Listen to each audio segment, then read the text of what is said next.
Today we're going to be taking a look at some of the changes made in Season 3 to main characters and how they affect how you should do your card setup. To start off with, we have Kate.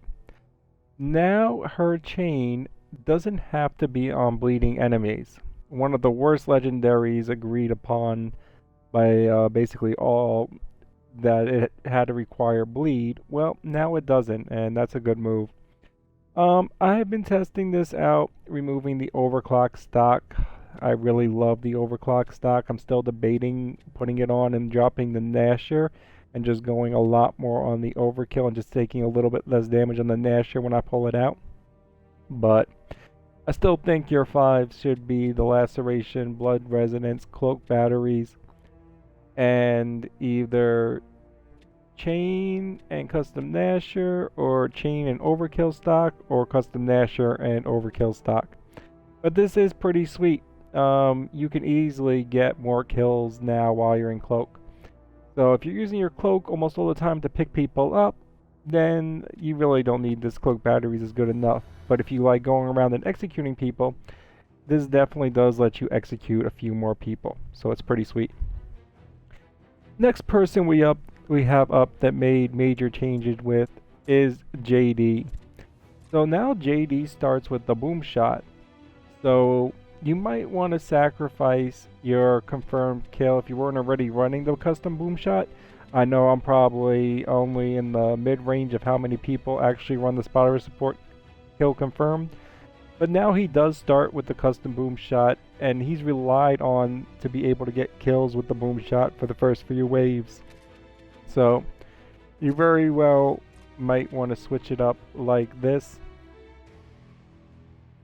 And personally, I think that is more important than getting the confirmed kill, especially once you get to the max level. You can drop the Sentinels and Guardians just with well-timed GLs. Don't need the death from above. Just keep getting damage and save your death from above for when you have them. Keep the spotter support though, because you can drop 2 Sentinels, or you can put damage in on a boss, or drop 2 boom shots at once. So spotter support, I would definitely take over the kill confirmed. Doesn't add that much unless you got like a Keegan marking so many targets, or everybody on your team marks a target. That rarely happens. Unless you got a team willing to do that for you every time when you call it out. I would go with the boom shot now for sure, especially since he starts with it. On to Fahz. Fahz has 2 very interesting changes. They actually did give him a nice buff. So to start off with, we have his explosive critical hit. Now all critical kills cause splash damage, capping out at 80% splash damage. Now I was testing this out with a 75%. This actually hurts. I've had so many kills off the splash damage just in a couple games. This is a very nice, interesting change as well. His Icy Precision now deals freezing damage per active reloaded weak point hit.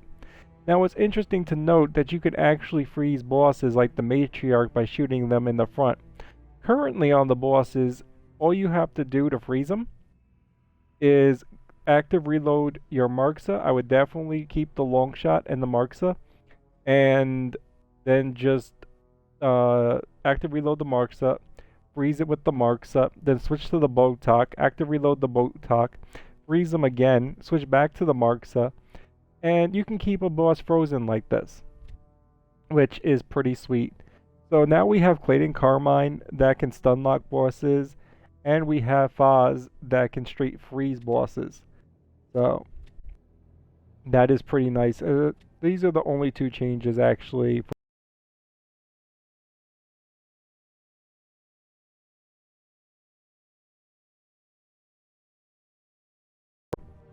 Marcus does require a note. So for Marcus, they upped his dug in to 50%.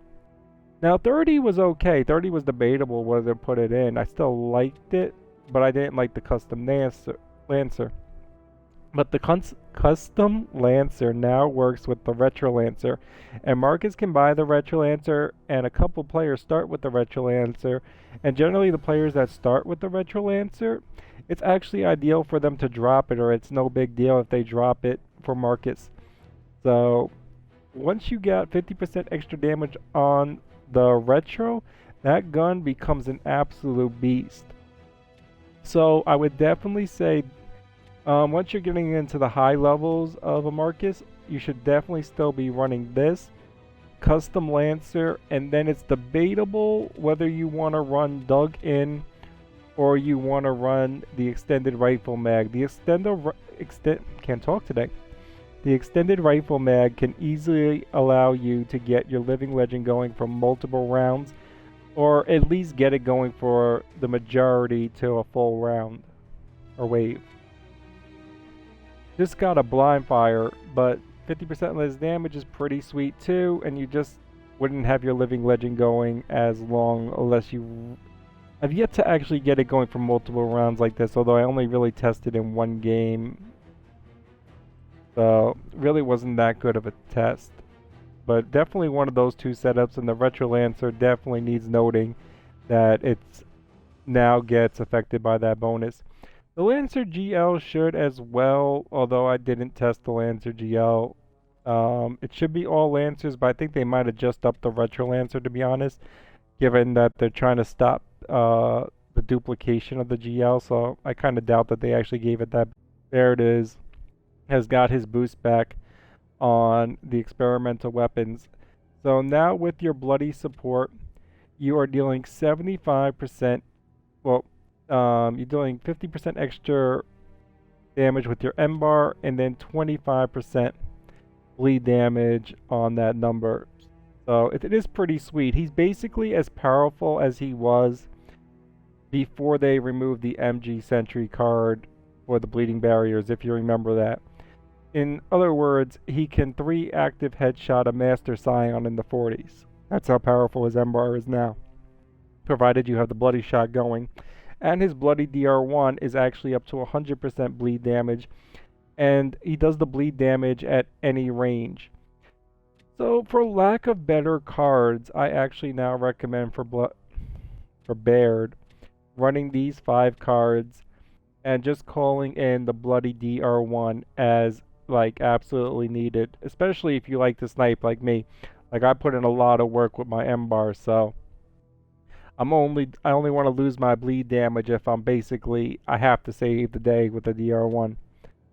But when you do have to save the day with it, it is really nice that it does 100% extra bleed damage. And that is... Let me just look over these characters just one more time. Yep, that is all the changes for all the characters that got changes from the Season 3 update. I hope that helps.